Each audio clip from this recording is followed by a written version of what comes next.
এই বানরটা রোজ ফল খেত, কিন্তু সে ছিল খুব একা। একদিন এক কুমির এসে বলল, আমি তোকে সাঁতার শেখাতে পারি। দুজনের খুব গভীর বন্ধুত্ব হয়ে গেল। রোজ কুমির তাকে নদী পার করিয়ে দিত, আর বানর গাছ থেকে ফল ছেড়ে এনে কুমিরকে খাওয়াত। একদিন কুমিরের স্ত্রী বলল, ওকে মেরে ফেলো, ওর হৃদয়টা আমার চাই। কুমির ভয় পেয়ে গেল, কিন্তু কেঁদে কেঁদে সে একটা চাল চালল এবং বলল, আজ তোকে একটা বিশেষ জায়গায় নিয়ে যাব। বানর রাজি হয়ে গেল।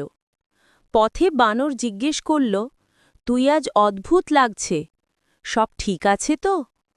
কুমির সত্যি কথাটা বলে দিল। বানর বলল, ঠিক আছে, নিয়ে চল, আমি প্রস্তুত। কুমির তাকে স্ত্রীর কাছে নিয়ে এলো। বানর বলল, আমি সবসময় একা ছিলাম, আমার মৃত্যুতেও কেউ কাঁদবে না, কিন্তু আমার শর্ত, আমাকে আমার নিজের হাতে মরতে হবে। সে দুটো পাথর তুলে কুমিরের স্ত্রীর চোখে আঘাত করল।